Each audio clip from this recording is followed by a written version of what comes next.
ఈరోజు ఒక శాస్త్రీయ సాంప్రదాయానికి సంబంధించిన ఒక విషయాన్ని గురించి మనం చర్చించుకుందాం. సహజంగా మానవుడు అంటే ఏదో ఆశతో జీవనాన్ని సాగిస్తాడు. ఈ ఆశకు బలము కావాలంటే దైవ బలం చాలా గొప్పదని ప్రతి మానవుడు విశ్వసిస్తాడు. అలాంటి దైవ అనుగ్రహం కలగాలంటే మనం చేయు పూజ విధానంలో కొంత విధి విధానాలు తెలుసుకుంటే అది మనకు అనుకూలంగా సిద్ధిస్తాయి. ఈ దేవుడికి సంబంధించిన విషయంలో మనస్సును ప్రధానంగా ఉంచుకోవడమే చెప్పుకోదో సూచన. భగవంతుడు నాకు ఇలా చేయి అలా చేయి అని మాత్రం ఏం చెప్పడు. మనస్సును దేవుడిపై నిగ్రహంగా ఉంచినప్పుడు అది చాలా అనుకూలంగా శుభ ఫలితాలు ఇస్తాయి. అహం బ్రహ్మాస్మి అంటే మొదట నేను దేవుణ్ణి అంటే నీ లోపల దైవత్వం ఎప్పుడైతే వస్తుందో ఎదుటి వాళ్ళు కూడా నీకు అనుకూలంగా మంచి సానుకూలంగా కనిపిస్తారు. వాళ్ళతో నువ్వు దైవత్వాన్ని పొందినావు కాబట్టి వాళ్ళతో కూడా బాగా మాట్లాడతావు. అంటే మనస్సును ఆధీన పెట్టుకుంటా మనకు మొదట చేయాల్సిన పని. మనిషిని మహనీయుడిగా మార్చే మహత్తర శక్తి మనస్సుకుంటుంది. ఆ మనస్సును ఆధీనపరచుట కేవలం మనిషికే ఉంటుంది. కాబట్టి ఈ మనస్సును ఆధీనపరిచేటువంటి ఈ మనిషి ఏదైతే ఉందో మన శరీరాన్ని దాన్ని మనం జిహ్వ చాపల్యానికి ఈ యొక్క చక్షు వీక్షణ అంటే మన కళ్ళతో చూసేటువంటిదన్నిటి మీద వ్యామోహం చెందకుండా చలించకుండా మనస్సును నిగ్రహంగా ఉంచుకొని విగ్రహం కంటే ఈ నిగ్రహం ముఖ్యం అన్నారు పెద్దలు. మనకు నిగ్రహం రావాలంటే విగ్రహం కావాలి. కాబట్టి సర్వాంతర్యామి అయినటువంటి సర్వేశ్వరుణ్ణి మనం స్మరించాలి అంటే ఒక రూపం అంటూ ఏర్పరచుకున్నాం. ఏకో నారాయణ సర్వాంతర్యామి. మనకి ఎంతమంది దేవుళ్ళు అని చెప్పుకున్నప్పటికీ శ్రీమన్నారాయణుడు ఒక్కడే.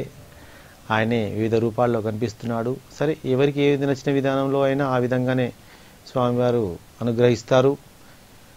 ఈ భగవంతుని యొక్క ఆరాధన చేసేప్పుడు మాత్రము ఎప్పుడు మనం పూజా మందిరంలో ఇంట్లో ఏర్పాటు చేసుకున్న పూజా గదిలో కింద కూర్చోకుండా అంటే కాళ్లే కానీ మనం కూర్చొని బాసిపెట్టి కూర్చున్నప్పుడు కింద కూర్చోకుండా మనం ఒక చాపే కానీ ఒక పీటనే కానీ ఒక వస్త్రాన్ని కానీ అవకాశం ఉంటే మీకు అందుబాటులో ఉంటే ఇంకేదైనా మ్యాట్ లాంటిది వేసుకొని అయినా పూజ చేయాలి తప్ప మామూలుగా డైరెక్ట్ భూమి మీద ఉండి మాత్రం పూజ చేయకూడదు. ఎందుకంటే భూమికి ఆకర్షణ శక్తి అంటూ ఉంది.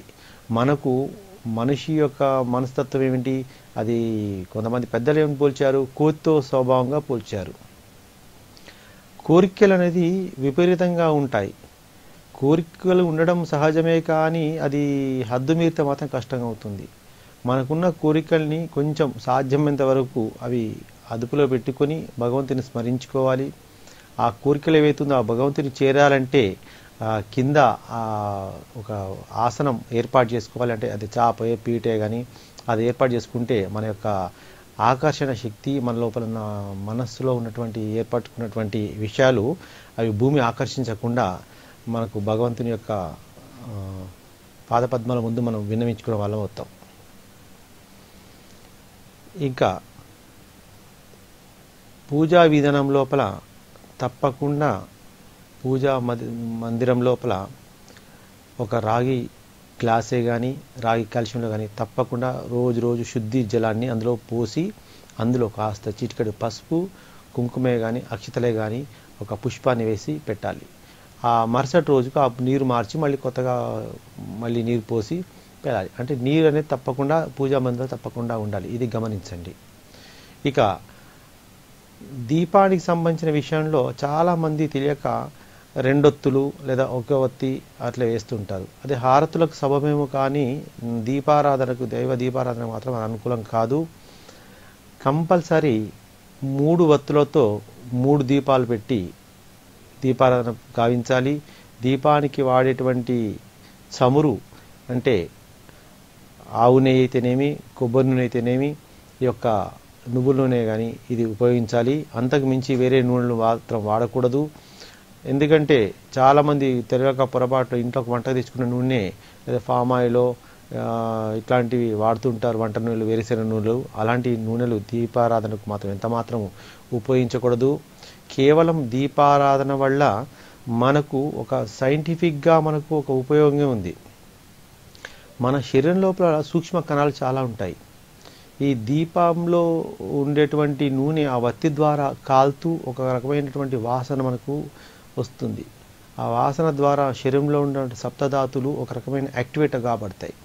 కాబట్టి ఈ నువ్వుల నూనె అయితేనేమి, కొబ్బరి నూనె కానీ, ఆవు నెయ్యితో కానీ దీపారాధన చేసించో మనకు శరీరంలో ఉన్న ధాతులను మంచి యాక్టివేట్ చేసుకోగలిగిన వాళ్ళం అవుతాము. మన ఆరోగ్యాన్ని మనం కాపాడుకున్నప్పుడే మన మనస్సును ఆధీన పెట్టుకోగలుగుతాము. అంతేకాకుండా ఈ దైవ పూజలో తప్పకుండా బెల్లం నివేదనగా పెట్టాలి. అంటే కొంతమంది అనుకుంటారు బెల్లం కంటే పంచదార పెట్టుకొచ్చు అంటారు. నిజంగా ప్రథమంగా పంచదార అనేది బెల్లం నుంచే ఉత్పన్నమవుతుంది. భగవంతుడికి బెల్లమే శ్రేష్టము. పైగా బెల్లాన్ని మనం నైవేద్యంగా పెట్టిన తర్వాత, అది నివేదన స్వామివారికి చేసిన తర్వాత ప్రసాదంగా మనం స్వీకరించినప్పుడు మన ఆరోగ్యపరంగా అది శుభప్రదంగా జరుగుతుంది. ఎందుకంటే మనకు రోజు బయట వ్యాపకానికి అటు ఇటు తిరిగి వచ్చిన తర్వాత ఉద్యోగరీత్యా ఏదో స్కూళ్ళని, కాలేజీలని రకరకాలుగా మనం బయటకు తిరిగి వస్తుంటాం. ఈ వాతావరణ కాలుష్యం వల్ల మనకు ముక్కులో ఉన్న సూక్ష్మ రంధ్రాల ద్వారా అనేకమైనటువంటి దుమ్ము ధూళంతా కడుపులోకి వెళ్తాయి. ఈ యొక్క బెల్లం ద్వారా అది అంతా శుద్ధి చేయబడుతుంది. అది గమనించాలి. ఇది ఇంకా అగరొత్తులు కూడా ఏవో వాడామా పెట్టామా అనేది కాకుండా మంచి చందనముతో గంధంతో సంబంధించినటువంటి చేసిన అగరబత్తులు మాత్రం, శాండల్ అగరబత్తులు మాత్రమే స్వామివారికి వెలిగించాలి.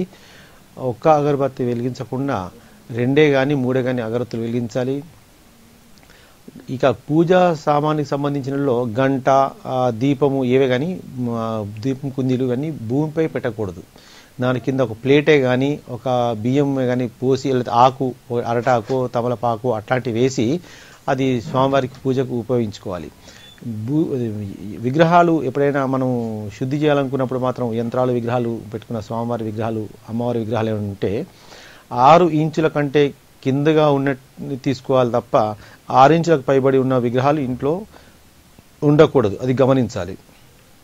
పైగా ఏవే కానీ విగ్రహాలు ఉన్నచో అవి గట్టివి, అంటే సాల్యూడ్ లోహంతో ఉన్నటువంటిదే ఉండాలి తప్ప లోపల బోలను హాలోగా ఉండకూడదు. అది గమనించండి. అలాంటి విగ్రహాలకు పూజ చేస్తే ఫలితం ఉండదు, శూన్యము. యంత్రాలు పెట్టుకునే వాళ్ళ అలవాటు కొంతమంది ఇళ్లలో ఉంటుంది. యంత్రాలు అనేది చాలా పవిత్రమైనది. అవి చాలా జాగ్రత్తగా ఉండాలి. యంత్రాలు పెట్టుకునే వాళ్ళు నిష్ఠ నియమాలు, దానికి నిత్య ధూప దీప నైవేద్యాలు తప్పకుండా చేయాలి. అది ఎలా చేస్తే యద్భావం తద్భవతి అని, నీ యొక్క భావం ఏ విధంగా మనసు నిర్మలంగా ఉంచుకుంటావో నీకు ఫలితాలు కూడా అదే విధంగా వస్తాయి. అది గమనించండి. యంత్రం అనేది చాలా పవర్ఫుల్ కాబట్టి మనం యంత్ర రూపంలో ఉన్నటువంటి వాటికి చాలా చేసుకోవాలి. ముఖ్యంగా ఈ గృహ నిర్మాణానికి సంబంధించినటువంటి విషయాల్లో మనము గృహ ఆరంభమైనప్పుడే కానీ గృహ నిర్మాణం తర్వాత కూడా ఈ మత్స్యంత్ర స్థాపనలు అంటూ చేస్తుంటుంటారు. సహజంగా ఈ మత్స్యంత్ర స్థాపన అనేది భూమి లోపల పెడతారు. చాలామంది ఇంట్లో గోడలకి ఫ్రేమ్ కట్టి ఈశాన్య మూల పెడితే సరిపోతుంది కదా, దేవుడి పూజా మందిరంలో పెడితే సరిపోతుంది కదా ఇలా అనుకుంటారు. దానివల్ల ఫలితాలు ఉండవండి. అది భూమిలో నిక్షిప్తం చేస్తేనే దానికి ఫలితాలు ఉంటాయి.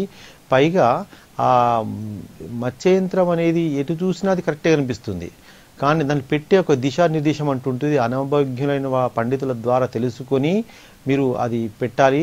అది ఇంటికి నలువైపులా మత్స్యంత్రాలు ఉన్నప్పుడు అది చాలా రకాలుగా మనకు 4 వైపులు వచ్చేటువంటి దుష్ఫలితాలని కాపాడుతూ మన ఇంటికి కుటుంబంలో నివసించేటువంటి వారిని అందరినీ రక్షిస్తుంది. అది జాతకరీత్యా గ్రహఫలము గ్రహ అనుకూలత లేకున్నా ఈ యొక్క గృహ దశ అనుకూలంగా ఉన్నప్పుడు మనకు సఫలీకృతం అవుతాయి. అంటే వాస్తురీత్యా దోషాలున్నా అవి మనకు సఫలీకృతంగా మనకు శుభ ఫలితాన్ని ఇస్తాయి. ఇవన్నీ గమనించి మీరు ఆచరించండి. నిదానము ప్రధానం. తక్కువతో ఎక్కువ పూజండి. ఎక్కువ దేవుళ్ళు పెట్టి తక్కువ పూజ చేసి టెన్షన్ పడి అది చేసుకోవడం అది శుభప్రదం కాదు, అది గమనించండి. ఈ విధంగా మీరు దైవ మన్నలు పొందాలంటే ఇవి తప్పకుండా పాటించండి, అన్ని శుభ ఫలితాలు సిద్ధిస్తాయి. ప్రసాదం పెట్టిన తర్వాత ఇతరులకు పంచడం మాత్రం మర్చిపోకండి. మనం తిన్నామా మన వాళ్ళు తిన్నారనే కాకుండా ఎంతవరకు సాధ్యమైతే బయట వాళ్ళకు పంచితేనే, ఇంకా తెలియని వాళ్ళకు పంచితే ఇంకా ముఖ్యమైనటువంటి శుభ ఫలితాలు సిద్ధిస్తాయి. ఇది గమనించండి.